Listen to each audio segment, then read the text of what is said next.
Good morning বন্ধুরা, তোমরা সবাই কেমন আছো? আমি খুব ভালো আছি। আজকে চলে এলাম একটা নতুন রেসিপি নিয়ে। আজকে আমি বানাবো রসমালাই। তো আমি মার্কেট থেকে 3 প্যাকেট আমুলের দুধ কিনে নিয়ে এসেছিলাম, আর এই জামবাটির মধ্যে বসিয়ে দিয়েছি। আর এটা আমি দোকান থেকে মিষ্টি কিনে নিয়ে এসেছি। তো 4টে এলাচের মুখ ভালো ফাটিয়ে নিয়ে দুধের মধ্যে দিয়ে দিলাম, আর ওটা ভালো করে নাড়িয়ে চাড়িয়ে আমি দুধটা ভালো করে ফুটতে দেবো। আর এই রসমালাই একটু বানিয়ে সবাই খেয়ে দেখো, দুধদান্ত হয়, দোকানের থেকেও সুন্দর হয় বাড়িতে। আর এটা দুধটা ভালো করে ফুটে গেলে আমি একটা মিক্সার গ্রাইন্ডারের মধ্যে এই 7-8টার মতো আমন্ড আর বেশ খানিকটা কাজু নেবো, কারণ দোকানে ওরা কি করে দুধের মধ্যে খোয়া কি ময়দাকে গুলিয়ে দেয় একটু ঘনত্বটা হওয়ার জন্য, কিন্তু আমি তো সেটা করছি না, কারণ আমি বাড়িতে বানাচ্ছি। তো সেই জন্য আমি একটু বেশি করে কাজু দিচ্ছি।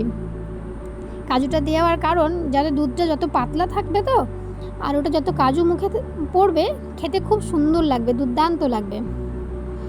তো আমি সেটাকে বেশ দানা দানা করে একটুখানি ঘুরিয়ে নিয়েছি, খুব মিহি পেস্ট করব না, দিয়ে আমি পুরোটাই ওর মধ্যে দিয়ে ভালো করে একটু ফুটিয়ে নেব। তারপর আমি মিষ্টিগুলো হালকা হাতে, বেশি টিপবো না, বেশি টিপলে ভেঙে যাবে। তো রসগুলো বার করে করে একটা প্লেটের মধ্যে রেখে দেবো। আমি এখানে সব মিষ্টিগুলো একই প্রসেসে হালকা করে রসগুলো বার করে করে প্লেটে রাখবো, এবং এক্সট্রা যে রসটা সেটাও আমি ফেলবো না। তো এখানে আমার দুধ ভালো করে ফুটে গেলে আমি এখানে ওই সব মিষ্টিগুলো এক এক করে ওর মধ্যে দিয়ে দেবো। দেখো দুধটা আমার মরে কতটা কমে গেছে।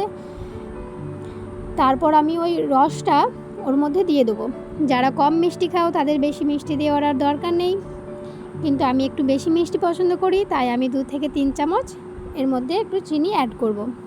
আর এটা কম আছে 5 থেকে 6 মিনিট ফুটিয়ে নেবো। বেশি ফোটালে মিষ্টিগুলো ভেঙে যাবে, আর জোরে ফোটাবে না, তাহলে মিষ্টিগুলো ভেঙে যাবে। কম আছে 5 থেকে 6 মিনিট ফুটিয়ে নিলেই রসমালাই রেডি। এটা যেমন গরম গরম খেতে ভালো লাগে, এটা ঠান্ডা করে ফ্রিজে রেখে খেলেও খুব সুন্দর লাগে। তোমরা একবার বানিয়ে খেয়ে দেখো, আমাকে কমেন্টে জানিও কেমন হয়েছে। দেখা হবে আবার একটা অন্য ভিডিও নিয়ে। ততক্ষণের জন্য টাটা, বাই বাই। সবাই সুস্থ থেকো, ভালো থেকো।